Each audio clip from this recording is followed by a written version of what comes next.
Assalamualaikum warahmatullahi wabarakatuh. Yang terhormat Bapak Sumadi dan Ibu Iin Emi Prastiwi selaku dosen pengajar dan pemateri di kursi Kesya beserta teman-teman semuanya. Pada kesempatan kali ini, saya akan menerangkan sistem dan prosedur prinsip ijrah, qard, dan wadiyah. Sebelumnya perkenalkan terlebih dahulu, nama saya Eriza Arya Putri dengan nomor NIM 2020 SEK 17 dari kelas Kesya A1. Selanjutnya kita mulai ke yang pertama, yaitu tentang pengertian ijaroh.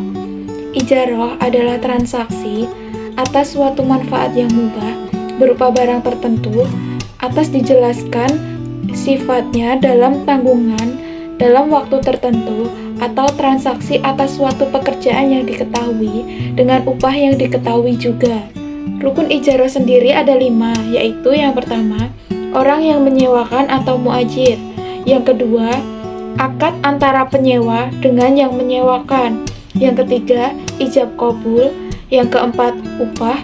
Yang kelima, manfaat baik antara keduanya. Syarat ijarah sendiri yaitu, yang pertama, kedua belah pihak harus sudah dewasa atau balik. Yang kedua, tanpa adanya paksaan apapun. Yang ketiga, manfaat yang sudah didapat harus diinfokan dengan jelas. Sedangkan yang keempat, barang transaksi harus jelas. Yang kelima, barang transaksi harus halal. Yang keenam, barang transaksi menjadi hak milik mu'jar atas seizin pemiliknya.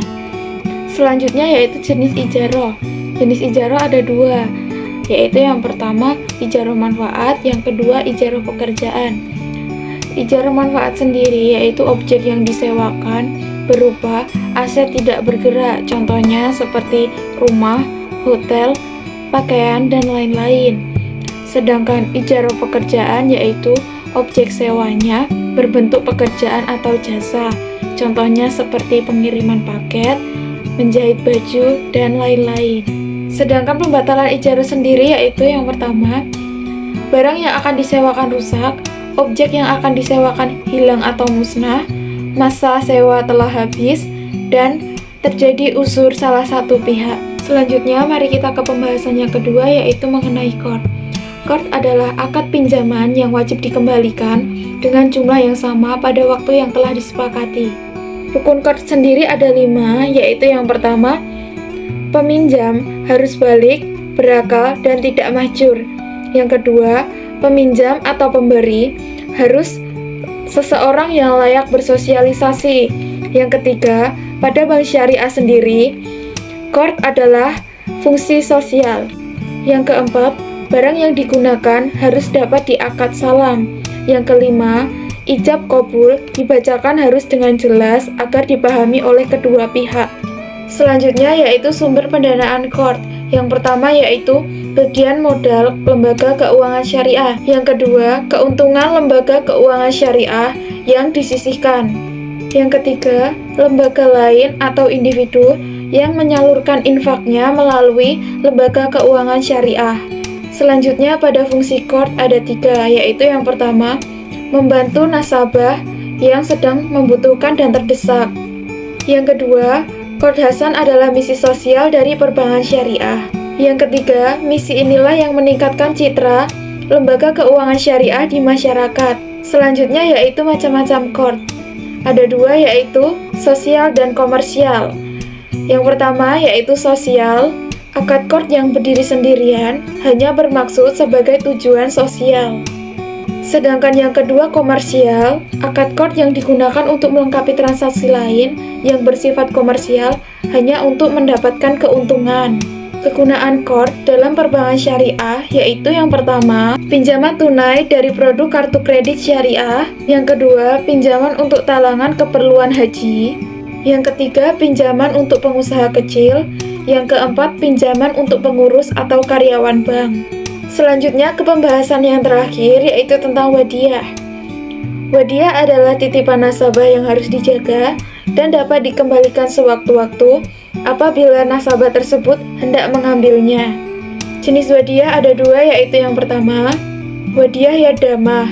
Barang titipan dapat dimanfaatkan atas seizin pemiliknya dan menjamin mengembalikan pada waktu yang telah disepakati. Yang kedua yaitu hadiah amanah. Penerima titipan tidak berhak menggunakan barang titipan tersebut dan tidak bertanggung jawab atas kerusakan barang tersebut.